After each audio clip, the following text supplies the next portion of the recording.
Sejam todos muito bem-vindos à nossa sétima aula do curso Conhecendo a Fé Católica. E hoje falaremos sobre a formação do cânon, o cânon das Sagradas Escrituras. Por que o cânon católico tem 73 livros e o cânon protestante tem 66? E os livros deuterocanônicos, eles são apócrifos? Eles são inspirados? Como que funciona esses livros e por que eles estão na Bíblia, né? A Igreja Católica acrescentou esses livros depois da Reforma, porque esses livros defendiam algumas heresias. Como que aconteceu esse processo histórico? Bom, primeiro, esse curso, essa aula sobre o cânon das Escrituras, ela é de uma importância muito grande, porque é um fator histórico que muitos protestantes ignoram.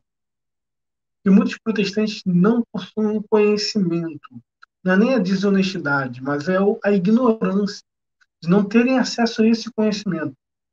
A maior parte dos protestantes não buscam historicamente para conhecer esses fatos que eu vou apresentar hoje, e eu vou apresentar os fatos dando os seus dados, as devidas fontes, para que vocês possam ir lá e procurar na fonte e não acreditar somente no que eu estou falando. Antes de tudo, eu gostaria de indicar aqui um livro a todos que estão me assistindo. Esse livro, se você é aluno do meu curso, você já deve ter em PDF, pois eu estarei disponibilizando alguns livros em PDF para servir como consulta aos meus alunos. Esse livro é chamado de Denzinger, Compêndio da Fé Católica. Nesse livro tem todas as formulações, os decretos dos concílios ecumênicos, de todos os concílios da história da Igreja Católica, desde o Concílio de Nicéia até o Concílio Vaticano II, tudo ali que a Igreja formulou, tudo que a Igreja declarou como dogma, como verdade de fé, e como é algo para se crer, né? Todos os debates históricos sobre todos os temas variáveis está ali, está no Denzinger, o Compêndio da Fé Católica. E algumas dessas informações que eu passarei para vocês vêm do Denzinger. As informações sobre como que esses livros entraram no cânon, né? Qual era a lista do cânon da igreja primitiva. Está tudo nesse livro que eu indico que vocês obtenham ou em PDF ou mesmo físico, tá? E eu estou aqui com a Bíblia aberta também nos livros deuterocanônicos, especialmente no livro de sabedoria, onde eu vou ler uma parte para vocês e entrar em um questionamento bem interessante. Bom, vamos ao que interessa. Os protestantes, geralmente, né, dizem e acusam a Igreja Católica de ter acrescentado 7 livros na Bíblia. Ou seja, até a Reforma Protestante, a Bíblia tinha 66 livros. Depois que a Reforma aconteceu, a Igreja Católica malvada, para embasar suas doutrinas heréticas, acrescentou mais 7 livros apócrifos na Bíblia. Os protestantes não aceitam, porque não estavam lá. Será? Isso é mentira. Primeiro porque na Reforma o próprio Lutero ele redigiu e traduziu os livros deuterocanônicos da Bíblia católica para a Bíblia protestante. Os deuterocanônicos só foram tirados de fato da Bíblia protestante depois de um tempo. Foi um longo processo. Mas eles não eram considerados pelos reformadores como inspirados, apenas como livros históricos para consulta. Mas eles já estavam lá antes da reforma. Tanto é que o próprio Lutero os traduziu para a sua Bíblia em alemão. Então já é um mito que a gente derruba. Mas vamos para os fatos históricos. A Igreja ela demorou alguns séculos para constituir um cânon fechado. A Bíblia que a Igreja sempre usou desde a época dos apóstolos foi a Septuaginta. A Septuaginta, ou tradução dos 70, é a tradução da Bíblia hebraica para o grego. E nessa Septuaginta que foi utilizada pelos apóstolos, e há indícios no Novo Testamento desse uso apostólico, pela tradução, você pode chegar nessa compreensão. Os apóstolos usavam a Septuaginta. A Septuaginta continha os 7 livros deuterocanônicos que existe na Bíblia Católica hoje. Os 73 no total, né, incluindo o Antigo e o Novo Testamento. Bom, e a Septuaginta sempre foi a Bíblia utilizada como referência.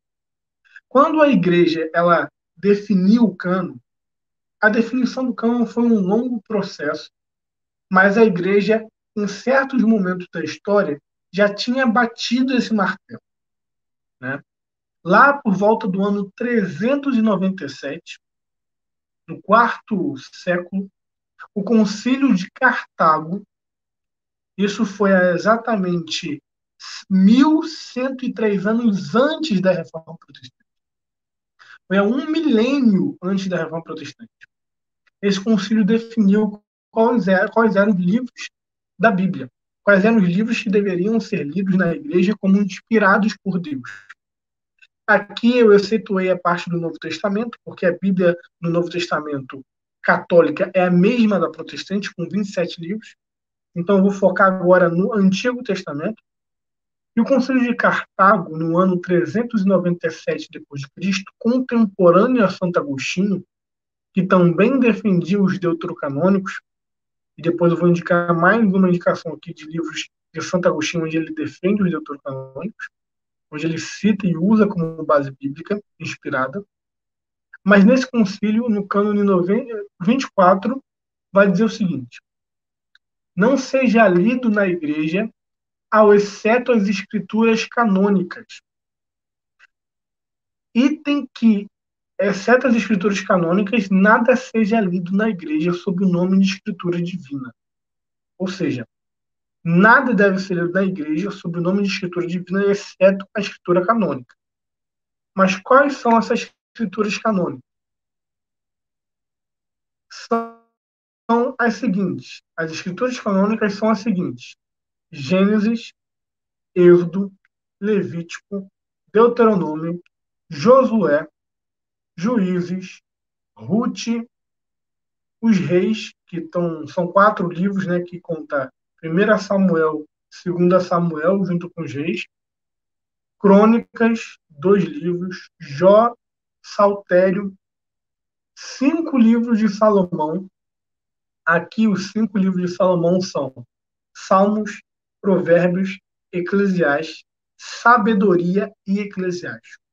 Sabedoria e Eclesiástico são livros deuterocanônicos, que está na Bíblia Católica. Vamos continuar. Os 12 livros dos profetas, Isaías, Jeremias, Ezequiel, Daniel, Tobias, Judite. Tobias e Judite são livros deuterocanônicos, que estão na Bíblia Católica. Esther, Esdras e 2 livros dos Macabeus. 1ª e 2ª Macabeus, que está na Bíblia Católica. Isso aqui é um concílio dos primeiros séculos. É um dos primeiros concílios que definiram o cânon bíblico. Mais de 1000 anos antes da Reforma Protestante, na época contemporânea a Santo Agostinho, onde em seus escritos ele defende a canonicidade do livro de Sabedoria, ele cita o livro de Eclesiástico, de Baruque, os livros deuterocanônicos ele cita de forma abundante em 2 livros em específicos, que é Graça 1 e Graça 2, quando ele refuta Pelágio, e ele ainda defende de forma argumentativa a canonicidade e sabedoria.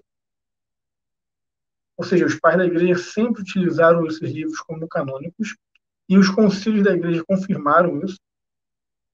E, para não ficar de fora também, mais um concílio, dessa vez um concílio ecumênico, anterior à reforma, que é o concílio de Florença, no ano 1442 d.C., exatamente 75 anos antes da reforma acontecer.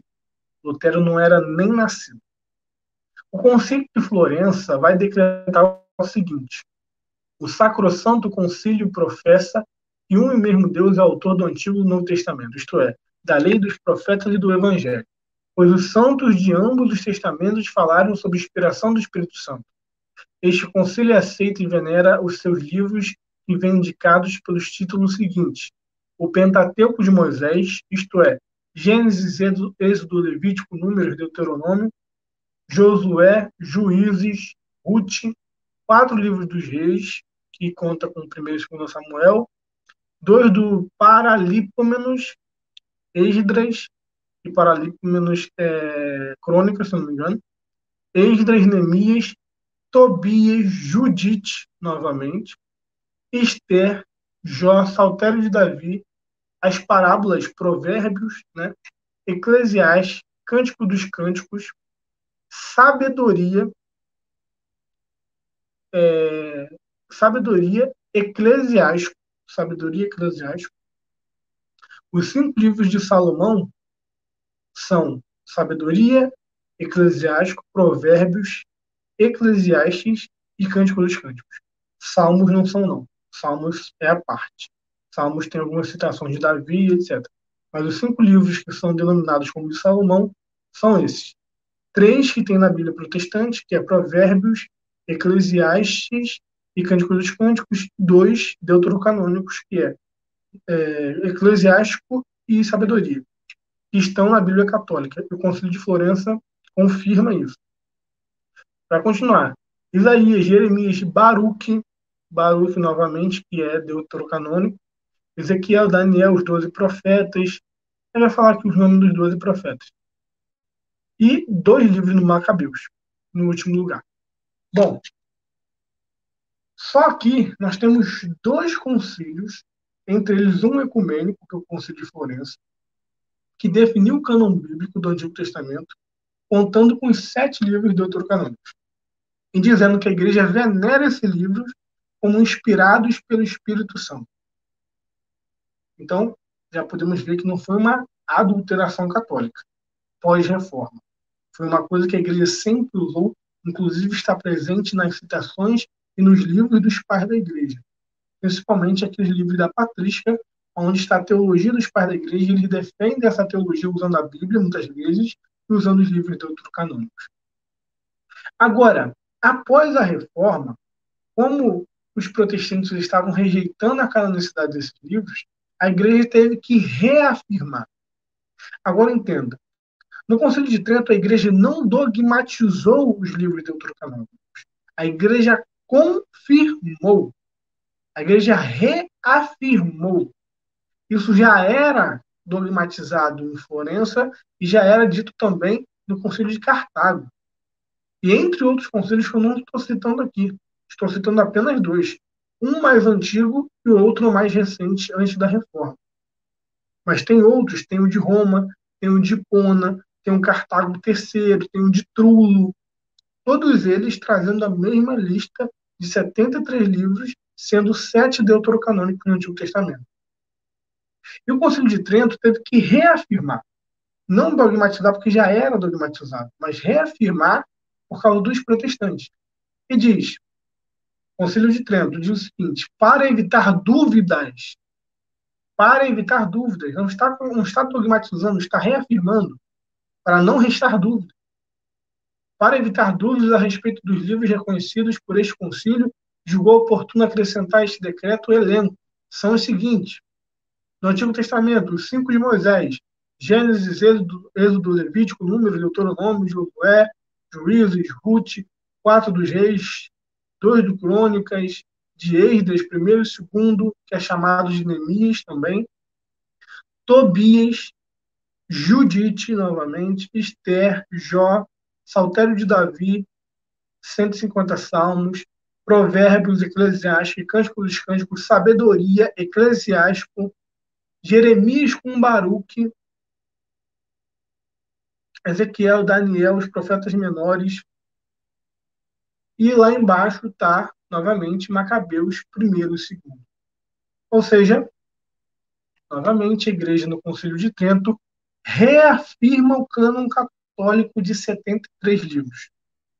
E afirmando que os deuterocanônicos são inspirados. Mas por que eles são chamados de deuterocanônicos? Canônico vem de cânon. Deutero é um segundo cânon. Não é porque ele é um segundo cânon à parte do primeiro, mas porque esses livros eles foram acrescentados entre aspas, né?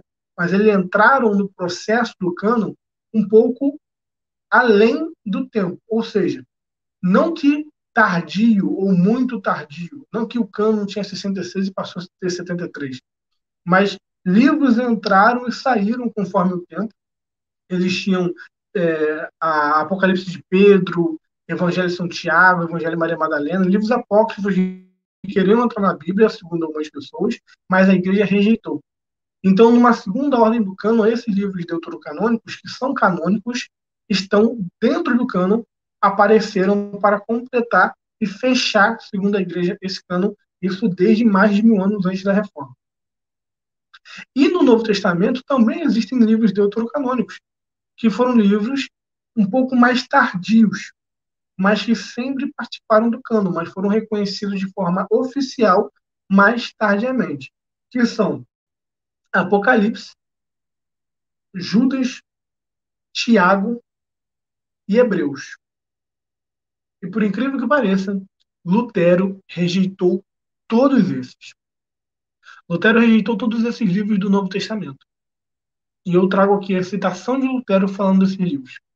Então, Lutero não só rejeitou a canonicidade dos 7 livros do Antigo Testamento, ele rejeitou de mais 4 do Novo Testamento, que são os deuterocanônicos do Novo Testamento.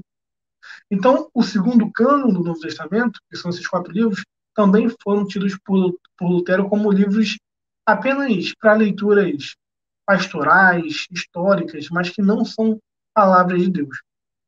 Então, Lutero se achou na autoridade de definir o que era a palavra de Deus, tanto no Antigo como no Novo Testamento, e tirar livros da lista do cânon que ele não considerava como canônicos, achando que ele tinha autoridade de magistério para definir o que era e o que não era canônico, como se a igreja fosse fundada sobre ele e não sobre o magistério de São Pedro. E ele vai dizer o seguinte sobre o livro de Tiago, que inclusive é uma epístola que refuta o sola fide.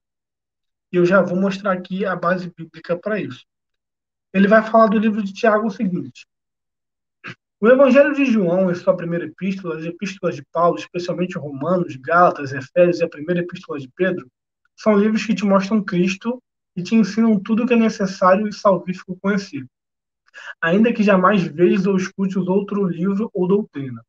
Por isso, a epístola de Tiago, comparada com eles, é realmente uma epístola de palha, já que não há nenhuma característica evangélica nela. E ele prossegue: eu não considero como um escrito de um apóstolo, e as minhas razões seguem. Em primeiro lugar, é terminantemente contra São Paulo e todo o resto da Escritura, em atribuir a justificação às obras. Não pode ser defendida em sua aplicação às obras de declaração de Moisés em Gênesis 15, pois Moisés está falando aqui apenas da fé de Abraão, e não de suas obras, como São Paulo demonstra em Romanos. Esta falha, portanto, prova que esta epístola não é trabalho de qualquer apóstolo, mas esse Tiago não faz nada além do que levar a ler suas obras. Portanto, não vou tê-lo na minha Bíblia contado entre os principais livros de verdade. Palavras de Lutero no livro Conversas à Mesa. Bom, segundo Lutero, São Tiago contradizia o ensino do apóstolo Paulo, quando o apóstolo Paulo dizia que a salvação é pela fé independentemente das obras da lei. Sendo que Tiago diz que a fé sem obras é morta. E lá no capítulo 2, no versículo 24, se não me engano, ele vai dizer que a justificação não é somente pela fé, mas também pelas obras. Ou seja, que o homem não é justificado somente pela fé, mas também pelas suas obras. E Lutero achava que isso era uma contradição entre São Paulo e Tiago. E ele escolheu ficar com São Paulo e rejeitar Tiago, né? Porque ele queria escolher quais livros eram canônicos e quais livros estavam corretos e quais estavam errados. Sendo que, como eu disse anteriormente, nas aulas anteriores, o que São Paulo condena é aquilo que o Concílio de Jerusalém condenou: a salvação pelas obras da lei, que a seita judaizante queria implantar aos gentios que se convertiam à fé cristã. É isso que São Paulo condenou. O que São Tiago fala são de obras de caridade, de viver pelo amor, a fé que opera pela caridade, de se doar, de amar ao próximo, de amar a Deus, de viver uma vida intensa em caridade e boas obras. Isso não é condenado nas Escrituras, mas isso é afirmado como necessário para a justificação. Porque a graça que opera a fé também opera as boas obras. E tudo está em conjunto e nada está em desarmonia. Agora, Lutero não conseguia enxergar isso, o que levou ele a dizer que essa epístola não era inspirada, era apenas uma epístola de palha. Depois, parece que ele voltou atrás nessa afirmação, mas, uma vez dito, está aí para todo mundo ver o que Lutero pensou a princípio dessa epístola. Depois ele vai falar sobre a epístola de Judas. Ele vai dizer: em relação à epístola de Judas, ninguém pode negar que é um extrato ou cópia da segunda epístola de São Pedro. Todas as palavras são muito parecidas. Ele também fala dos apóstolos como um discípulo que vem muito depois deles, e cita frases e incidentes que não são encontrados em nenhum outro lugar das Escrituras. Isso levou os antigos patriarcas a excluir essa epístola do corpo principal das Escrituras. Além disso, o apóstolo Judas não foi para as terras de língua grega, mas para a Pérsia, como é dito, de modo que ele não escreveu grego. Portanto, embora eu valorize esse livro, é uma epístola que não precisa ser contada entre os principais livros que deveriam lançar as bases de fé. Ele elogia o livro de Tiago como o livro de Judas, perdão, como um livro bonito, bom, interessante e tal, mas não é contado como as principais bases de fé, ou seja, não é canônico, não é um livro canônico que deveria mudar a nossa fé, né? Era o que Lutero achava. E depois sobre o livro de Apocalipse. O famoso livro de Apocalipse, ele vai ter uma citação bem, bem estranha sobre o livro de Apocalipse, rejeitando a sua canonicidade, um livro tão bom, tão importante para a história da igreja, né? A liturgia da Santa Igreja Católica é pautada no livro de Apocalipse, a Santa Missa está bem clara ali no livro de Apocalipse, várias bases de fé essenciais estão ali. E Lutero vai falar o seguinte: sobre o livro de Apocalipse de João, deixo todos livres para terem as suas próprias opiniões. Olha só, não tem um magistério para decidir o que você deve crer e o que você não deve crer, então cada um comete a sua própria livre interpretação. Se você acha bonitinho, você aceita. Se você não acha, você não aceita. Você é livre para fazer um self-service dos livros bíblicos. Isso aqui que Lutero está dizendo. Eu não obrigo ninguém a seguir a minha opinião ou julgamento. Eu digo o que sinto, e sinto a falta de mais de uma coisa nesse livro. E isso não me faz considerá-lo apostólico nem profético. Eu não posso, de maneira nenhuma, detectar que o Espírito Santo o produziu. Não é profético, não é apostólico, não é inspirado. É apenas um livro fake, o livro de Apocalipse, segundo Lutero. Além disso, ele me parece estar indo longe demais quando ele elogia seu próprio livro tão altamente, na verdade, mais do que qualquer um dos outros livros sagrados. Faz, apesar de serem muito mais importantes, e ameaça que se alguém tirar qualquer coisa dele, Deus se apartará dele, etc. Mais uma vez, ele supõe abençoar quem guardar o que está escrito neste livro, e ainda ninguém sabe o que é, pois nada diz aguardar. Este é o mesmo como se não tivéssemos o livro, e há muitos livros muito melhores disponíveis para guardarmos. Meu espírito não pode acomodar-se a esse livro. Para mim, isso é razão suficiente para eu não pensar muito nele. Cristo não é nem ensinado, nem conhecido nele. Cristo não é nem ensinado, nem conhecido no livro de Apocalipse.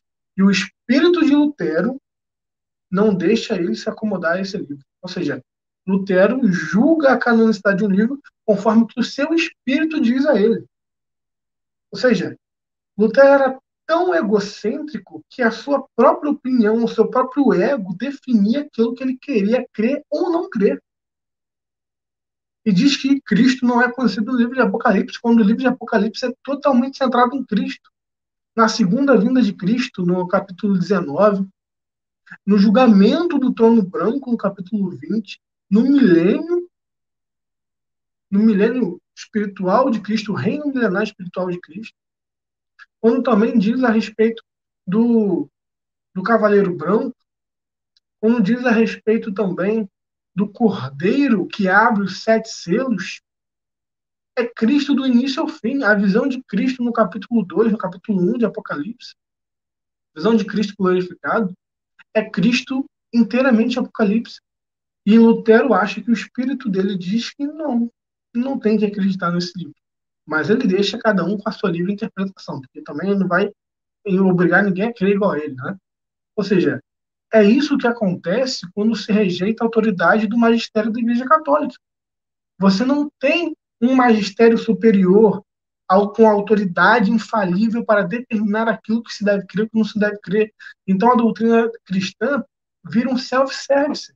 Cada um experimenta aquilo que gosta, cada um crê naquilo que quiser, cada um escolhe aquilo que bem entender. Vira uma bagunça. Isso não pode ser, em hipótese nenhuma, a doutrina de Cristo. Cristo não deixaria uma igreja bipolar na Terra. Cristo deixou uma igreja singular, uma só fé. Bom, continuando, ele não só rejeitou esses livros, mas também rejeitou o livro de Esther do Antigo Testamento. O livro de Esther que também está na Bíblia protestante. Ele vai dizer, nessas palavras, eu sou tão inimigo do segundo livro dos Macabeus e de Esther que eu gostaria que eles nunca tivessem chegado a nós em tudo, pois eles têm perversidades pagãs demais.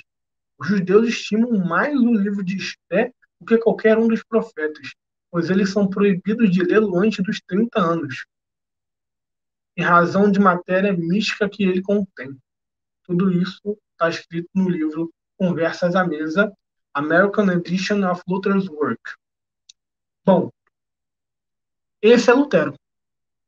Nós vemos que os deuterocanônicos já estavam há milênios na igreja, definidos como um cânon inspirado, que veio da Septuaginta, livros usados pelos apóstolos, e após a reforma, Lutero não só rejeita a canonicidade dos 7 livros do Antigo Testamento, mas ainda inclui mais 4 do Novo Testamento.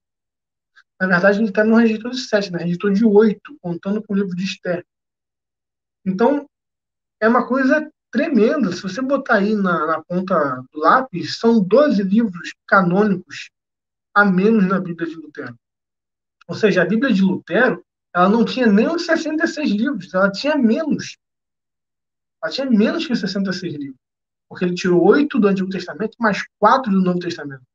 Tirou, quando eu digo, é tirar a autoridade, né? A canonicidade. Por mais que ele tenha traduzido para a Bíblia alemã, ele mesmo deixou claro que aqueles 12 livros, para ele, não era canônico, como está escrito aqui. Então, Lutero foi simplesmente um egocêntrico, soberbo rebelde. Essa é a realidade. E os protestantes hoje, claro que não vão recorrer a Lutero como autoridade para definir o cânon, porque Lutero não sabia nem o que eram os livros da Bíblia dele e quais não eram. Nem os protestantes seguem mais Lutero nesse quesito. Os protestantes, pelo menos no Novo Testamento, não seguem a opinião de Lutero, só no Velho. E olhe lá, né? Porque o livro de Esther também é assim. Então, nem os protestantes seguem mais Lutero. Então, aí como que eles resolvem esse problema?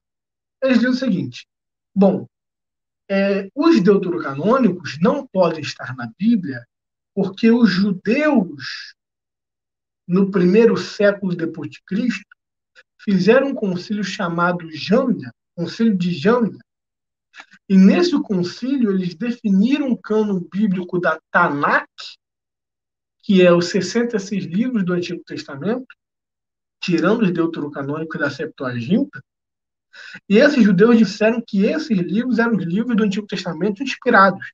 E por isso nós devemos seguir os judeus, porque os judeus são o povo de Deus. Mas esse concílio ele aconteceu 100 anos depois de Cristo. Um século depois de Cristo. A Igreja Católica já existia. Os pais da igreja já estavam fazendo material teológico e citando os deuterocanônicos. Inácio de Antioquia sendo comido por feras no Coliseu. O mesmo que disse onde está Jesus Cristo está a Igreja Católica. 100 anos após Cristo, os judeus que crucificaram Cristo decidiram fazer um cânon bíblico contra o cânon da Igreja Católica, que já estava ali na sua fase de desenvolvimento, que eles já acreditavam naquela Septuaginta, e quem tem autoridade para os protestantes são os judeus, e não a Igreja de Cristo. Bom, se os judeus não conseguiram resolver questões básicas de soteriologia que os apóstolos tiveram que refutá-los no Concílio de Jerusalém, como nós estudamos na aula passada. Quem trouxe esse problema de soteriologia para a igreja foram os judeus, que diziam que era necessário se circuncidar e guardar a lei de Moisés para ser salvo. E esses judeus trouxeram problemas, judeus convertidos à fé cristã, não eram qualquer judeus, eram judeus cristãos, que mandavam se circuncidar para ser salvo e guardar a lei de Moisés. E eles foram refutados como hereges. E agora os judeus não cristãos, que não creem que Cristo é o Messias, que crucificaram Cristo, que rejeitam o povo de Deus, que a Bíblia eu chamo de sinagoga de Satanás, eles fazem um concílio, fecham 66 livros no cânon bíblico dele, e os protestantes batem palma e dizem isso aí, está correto. A Igreja Católica malvadona, que aceita a Septuaginta, que também era aceitado por alguns judeus, está errada. Sendo que a própria Bíblia mostra que algumas seitas dos fariseus, dos judeus, dos saduceus, eles discordavam entre si nos livros canônicos. Os saduceus não acreditavam na ressurreição, os fariseus acreditavam. Uns aceitavam só o Pentateuco, outros aceitavam outros livros como inspirados. Eles não tinham consenso em momento nenhum. Agora, 100 anos depois de Cristo, eles vão chegar a um consenso, e os protestantes acham que eles têm mais autoridade do que a Igreja Católica, que definiu a doutrina da Trindade, a doutrina da Cristologia, a doutrina dos primeiros séculos, que os protestantes aceitam como verdade, ou seja, que definiu também o cânon do Novo Testamento de 27 livros, que os protestantes aceitam como verdade. Então, quando a Igreja Católica faz algo que me agrada, como o livro do Novo Testamento, 27, a doutrina da Trindade, a doutrina da natureza de Cristo, aí ela está certa. Mas quando define o Antigo Testamento, ela está errada. Ora, a mesma igreja que tem autoridade para definir o Novo Testamento não tem para definir o Antigo? E que igreja é essa? Que igreja é essa? Sendo que a própria Bíblia não traz uma lista de livros canônicos. O Novo Testamento não traz uma lista fechada de livros canônicos. Os livros são conhecidos através da tradição, pelos pais da igreja, que receberam dos apóstolos pela Septuaginta, e o magistério definiu eles de forma definitiva e eterna. Os protestantes, entrando em contradição, como sempre fazendo a teologia self-service, escolhendo aquilo que eles vão crer e rejeitando aquilo que não lhe agradam, fazem a sua teologia Frankenstein, juntando pedaços de cada lugar, um pedacinho ali dos judeus que rejeitaram Cristo, um pedacinho aqui dos católicos, e vamos fazer o que a gente quiser. Mas essa não é a Igreja de Cristo. A Igreja de Cristo tem um magistério. A Igreja de Cristo é guiada pelo Espírito Santo, que é a coluna e baluarte da verdade. Ela não pode estar errada em coisas tão essenciais como essa. Ou seja, quem garante que o cânon bíblico é correto? O cânon que nós temos no Novo Testamento é correto? Quem garante que os 27 livros não estão errados? Que não tem livro a mais ou não tem livro a menos? A autoridade da igreja. É a mesma que também definiu o Antigo Testamento. Bom, para demonstrar isso de forma um pouco mais clara, para não ficar somente nas minhas palavras, eu quero que vocês façam uma análise comigo. Os protestantes vão dizer o seguinte: para um livro ser considerado canônico, ele tem que ter Cristo como centro. Bom, sim, de certa forma, Cristo está em todas as Escrituras. E toda a Escritura, inclusive os deuterocanônicos, trazem Cristo como centro. Seja ele numa interpretação literal ou uma interpretação simbólica, espiritual, analógica, alegórica. Sim, Cristo tem que estar no centro. E muitos protestantes dizem, então, os livros que nós temos na Bíblia têm que nos levar a pensar em Cristo, a crer em Cristo, a conhecer a Cristo e a falar de Cristo de certa forma. Tudo bem. E o que você me diz de uma profecia que está encontrada no livro deuterocanônico de sabedoria na Bíblia Católica, que os protestantes chamam de apócrifo? Essa profecia, no capítulo 2, a partir do versículo 12 até o versículo 20, que fala claramente e objetivamente da morte e sofrimento de Jesus Cristo pelas mãos dos judeus. Já leram essa profecia? Pois é, eu também não tinha lido até eu comprar a Bíblia Católica. Até eu comprar a Bíblia com os 73 livros e começar a ler por mim mesmo os livros deuterocanônicos. Porque eu ouvia muita conversinha de cá, de lá, que era apócrifo, que era isso. Então eu, como fui muito independente, quis procurar e ver com meus próprios olhos se realmente isso tudo que estão falando de mal dos deuterocanônicos era verdade. Eu me deparei com um texto que me intrigou profundamente, porque é um dos textos mais claros sobre a divindade e o ministério de Jesus Cristo, sobre a morte e crucificação de Cristo, sobre tudo que aconteceu com Jesus na cruz, que eu já vi no Antigo Testamento. O texto mais claro, próximo a esse, que eu já vi, foi o de Isaías 53. O Antigo Testamento inteiro não tem uma profecia tão clara como essa, de sabedoria 2 a respeito de Cristo. E são considerados canônicos, mas sabedoria não. E eu vou ler essa profecia para vocês, eu quero que vocês me ouçam atentamente e se puderem botar aí no Google ou procurar no Play Store Bíblia de Jerusalém, Bíblia Ave Maria, Bíblia Católica, e baixarem e pegarem a Sabedoria, capítulo 2, versículo 12 até o 20, e lerem por conta própria também. Preste atenção no que diz o texto. A partir do versículo 12, é um diálogo entre os judeus para matar um homem que eles chamam de justo. É o mesmo título que a Bíblia inteira chama Jesus, o justo de Deus. O Pentateuco, as profecias de Moisés chamam Jesus de justo. Isaías 53 chama Jesus de justo, o justo de Deus. Olha o que vai falar. Cerquemos o justo porque nos incomoda e se opõe às nossas ações e nos censura as faltas contra a lei. Quem Jesus censurava as faltas contra a lei? Dos fariseus. Fariseus hipócritas, sepulcros caiados. Vamos continuar. Nos acusa as faltas contra a nossa educação. Declara ter conhecimento de Deus e se diz filho do Senhor. Quem se dizia filho de Deus? Jesus.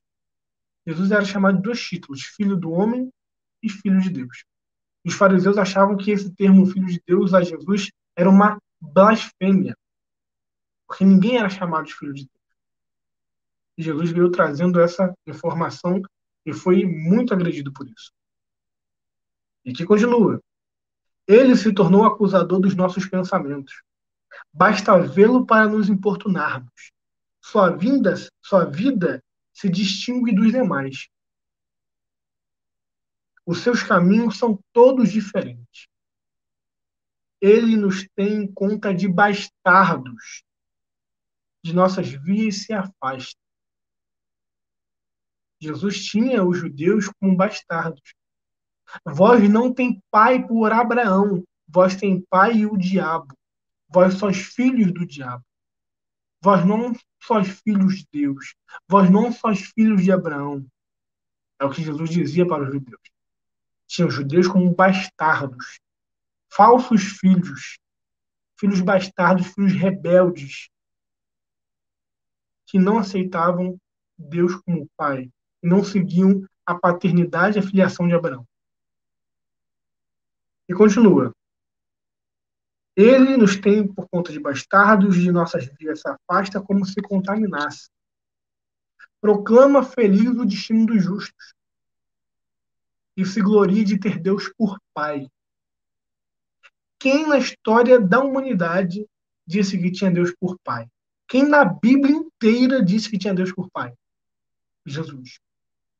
Jesus que começou a divulgar essa paternidade divina, essa reconciliação. Foi através de Cristo que nós possamos ser feitos filhos de Deus, pela fé nele. A partir de então, isso foi sendo comum, chamar Deus de Pai. E quem inaugurou isso foi Cristo. E aqui já tem uma profecia antes de Cristo, no livro de sabedoria, falando sobre isso. Como se fossem os judeus falando a respeito de Cristo. E vai continuar. Vejamos se suas palavras são verdadeiras.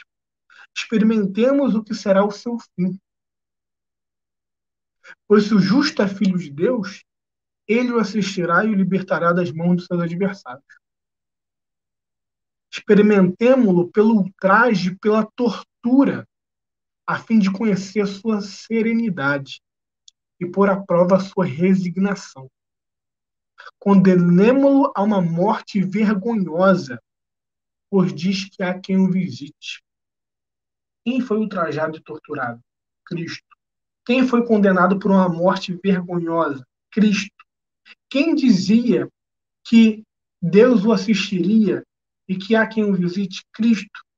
O que os judeus falavam quando viam Cristo crucificado no madeiro? Tu não és o Filho de Deus? Desça da cruz e creremos. É exatamente isso que o texto está dizendo. Eu nunca vi um texto tão claro e tão objetivo como esse a respeito da crucificação do nosso Senhor, da morte e da redenção do nosso Senhor. Nem o texto de Isaías 53 chega a ser tão claro como isso.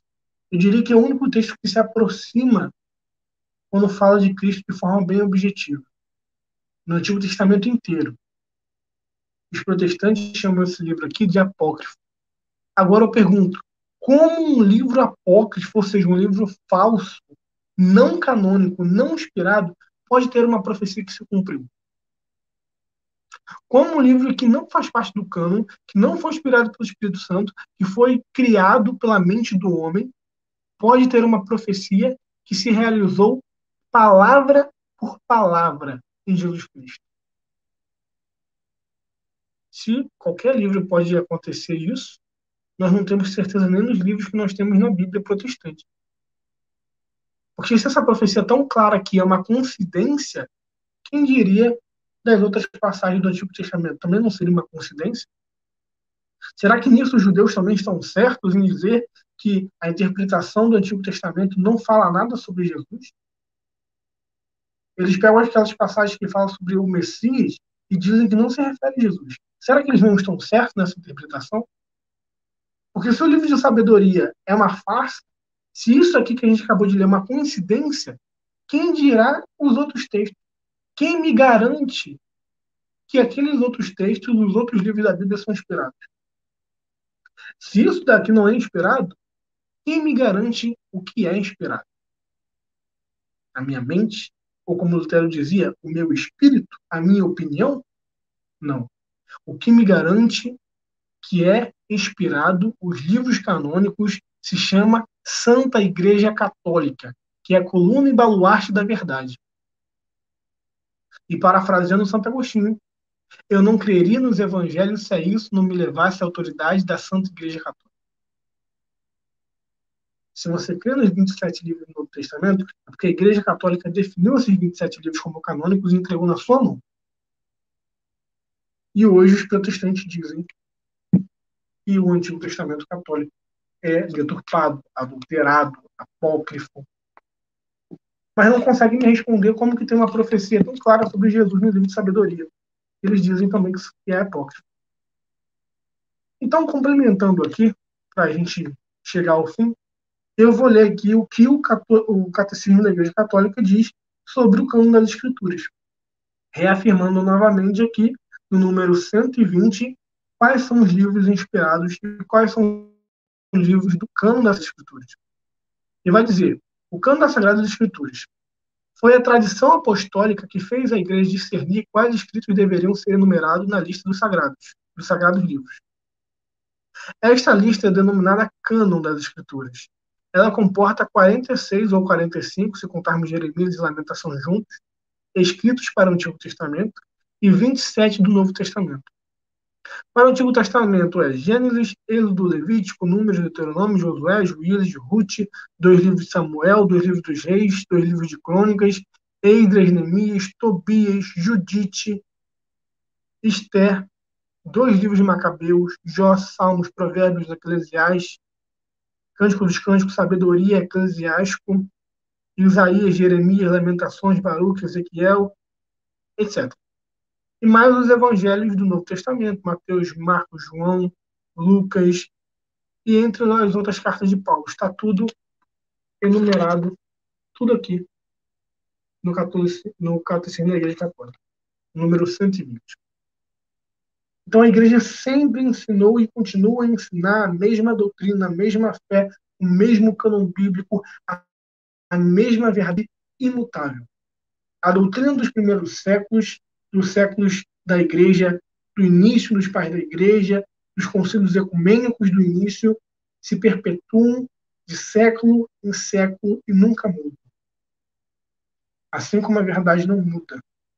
É uma só fé, um só Senhor, um só batismo, uma só verdade, uma só igreja, um só corpo de nosso Senhor Jesus Cristo, um só Espírito. Essa é a fé católica. Então não há cabimento os protestantes se apoiarem sobre a autoridade dos judeus posteriores a Cristo, que crucificaram o próprio Cristo. Teria um certo cabimento se fossem os judeus anteriores a Cristo, ainda como povo de Deus. Mas a partir do momento que rejeitaram o Messias, eles deixaram de ser povo de Deus, e o povo de Deus hoje se chama Igreja Católica Apostólica Romana. E nós aprendemos cada um desses títulos: católica universal, apostólica doutrina dos apóstolos e romana por causa do magistério da sede de São Pedro. Bom, essa é a fé católica. Nós encerramos mais uma aula sobre o cânon das Sagradas Escrituras, o cânon da Septuaginta, os 73 livros, que sempre foi escrito na Igreja, e depois da Reforma foi tirado 7 livros, e Lutero tirou 12, né? Os protestantes nem tocam no assunto mais, porque é um assunto muito vergonhoso para eles, né? Mas aqui nós estamos comprometidos com a verdade. Espero que tenha ajudado. Continue assistindo as próximas aulas. Fiquem com Deus. Salve Maria.